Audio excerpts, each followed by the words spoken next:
Okay, maulan na. Ano bang araw ngayon? Teka, may kodi ko dito. Ayun. Wednesday pala ngayon, July 24, 2024. Oh, MG. So, half the year na tayo. Pero, talagang malakas ang kutob ko eh. Rapture na po talaga. Alam nyo, kasi ganito yan. Makinig pong mabuti. Importante po itong sasabihin ko. Mga believers, makinig pong mabuti. Sa atin, meron siyang in-impute. Imputed po sa atin yung instinct. Yeah. Walang nakakaalam kung kailan mangyayari, pero may instinct ka na, malapit na siya. Okay. Di ba? Yun ang bonggang pananampalataya na talagang gusto ni Jesus. Meron tayong lahat. Anytime, Jesus will fetch us. Tama ba yung English ko, fetch? Susunduin niya, fetch. He will fetch us to be with Him. Why?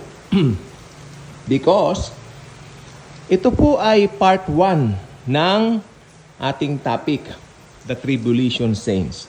Okay, dito magbibigay tayo ng mga senaryo kung ano yung mga mangyayari sa bawat tao during the tribulation age, no? At lalabas po dyan yung mga tribulation saints. Why? Paano mangyayari? Umpisahan na po natin. Okay. So, na-rapture po tayo mga believers. So, outside do kalambo na tayo dito sa usaping ini, no? Usaping ito, dahil ito po ay ang mga makakaranas ay mga unbelievers po. Ngayon, sino yung mga unbelievers? Ito yung mga hindi naniniwala na sapat na si Jesus para maligtas sila. So, naniniwala sila na kailangan gumawa ka ng mabuti para maligtas. Kailangan gumawa ka ng ganito, puro gawa. Nagbe-base sila sa gawa, mga unbelievers yan. Maiiwan yan. Yung mga nagtuturong nawawala ang salvation, maiiwan yan. Papasok na sila ngayon dito sa tinatawag na tribulation at great tribulation. Ayan. So, sila po itong nandito ngayon. Scenario number 1. Okay. The religious. Isulat nyo. The religious. Sino itong mga religious na naiwan? Ito yung mga tao na akala nila Kristiyano sila. Sila ay aktibo, pagpipraising, nagpupunta sila sa mga street, nag-i-street preach sila, pero ang dala nilang balita, pananakot. Magsisi o mamatay. Ganyan ang kanilang mga preaching. Tapos, pag hindi kayo sumunod kay Jesus, mawawala ang inyong kaligtasan. Yan ang kanilang pre-preach sa mga kanto-kanto. Sa Avenida po, kadami dyan. Maniwala kayo sa akin. Baklaran, kaya po, marami diyan, no? At Raon. At dito sa may bahagi ng UST, yung De Los Reyes, may nakita ko one time nangangaral dyan. O nga naman, maraming target doon ng mga estudyante na pwede niyang malinlang ng kanyang maling doktrina. So, yung pong gusto ko sabihin sa inyo, at sila ay nananangan sa bautismo bilang paraan to add to Jesus Christ. Hindi sapat si Jesus sa mga taong yaan. So, sila po yung tinatawag nating the religious. Okay. Ngayon, sa lahat ng ito, akala nila saved sila.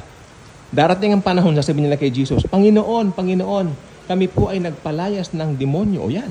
Sila po yung mga mahilig dun sa tinatawag na slay of the Holy Spirit, slaying of the Spirit na tinatawag. Sila po yung mahilig dyan.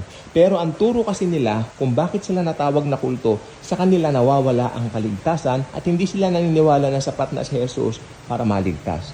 Kaya, pasok sila. Sila yung the religious. Akala nila dito sa church age sila ay mabuti sa sarili nilang gawa, sa sarili nilang performance. Kaya ngayon, pasok na sila ngayon dito sa tribulation. Pangalawang grupo, not interested. Ito yung mga grupo ng not interested. Why? Dalawang grupo lang naman to, religious at saka yung mga not interested. Okay? Ito yung mga tao na nandito na po sa kategoryang ito yung mga atheists.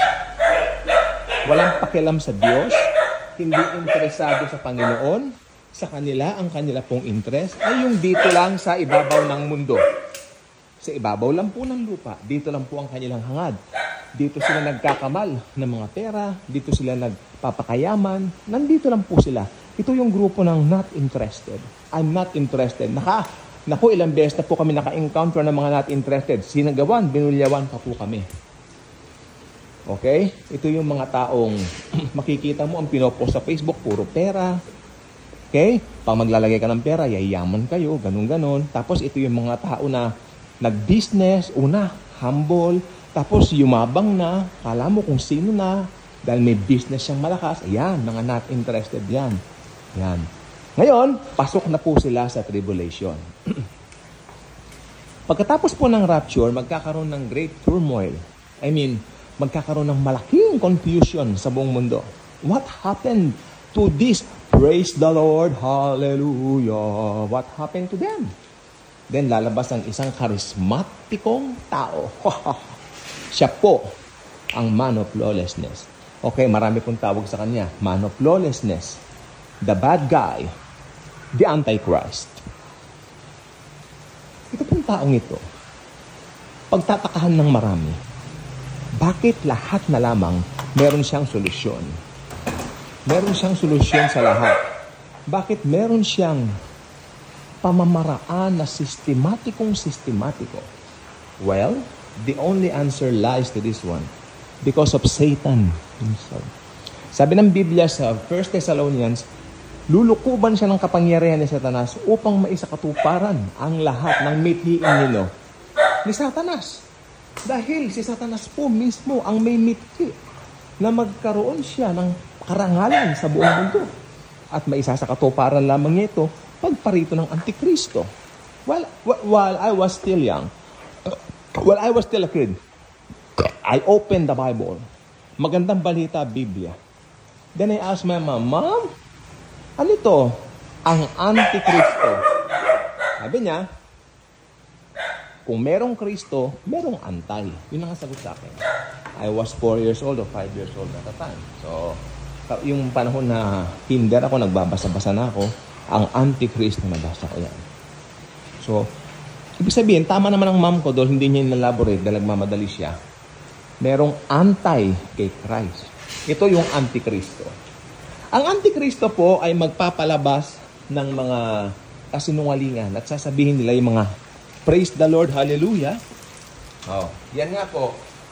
Tayo po yun, mga born-again believers, mga born-again Christians na yan, ay kinuha ng mga aliens.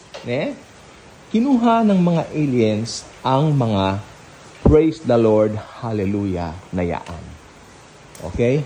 Ngayon, ang mga tao, hindi nila maiintindihan bakit nagkaroon sila ng sobrang paghanga dito sa lalaking karismatiko at sistematikong taong ito. Dahil lahat ng katanungan nila nasasagot niya. Dahil lahat ng mga bagay may solusyon siya. Amen? May solusyon siya sa everything. Kaya nakalimutan na nila yung mga kamag-anak nilang nag-disappear. Tayo po yun. At napako na po sila dito sa karismatikong leader na ito, na kung tawagin ng Biblia, the Antichrist. Kaya ang mangyayari po ngayon, gogoyoin niya ang buong mundo. At isa po sa magogoyo niya ay ang bansang, Israel. Lalapit ang mga pinuno ng Israel sa kanya and they will ask this guy to build their third temple. Hindi po katakataka sapagkat ngayon po, 3 months lang to 4 months, tapos na ang templo. Magagawa po agad yan. Meron pa nga po mas mabilis ngayon. Ilang linggo lang pwede nang gawin ng templo. Diba? Dahil sa mga high-tech na gamit po natin. Kaya mapapatupad at mapapatupad po lahat ng yan. Kaya pagdating po ng time na yon, magkakaroon ng kapayapaan, false peace sa mundo sa pangunguna ng Antikristo. Itutuloy po natin ang part 2. Meron po tayong part nito, 2 parts lang po ito. Again, gusto kong tandaan ninyo, 2 grupo po ang papasok sa tribulation. Sila po yung grupo ng religious at grupo ng not interested. Sa not interested, hahati-hatiin natin yan. Nandiyan talaga yung mga taong sarili lang iniisip. Nandiyan yung mga taong walang interest sa Panginoon. Nandiyan yung mga taong yumabang ng husto at dito lang po sa mundo ang kanilang mga hinahangad. Again, those 2 groups, religious and the not interested ones. So, itutuloy po natin to sa part 2. Hope nag-enjoy kayo dito sa part 1. Bye-bye.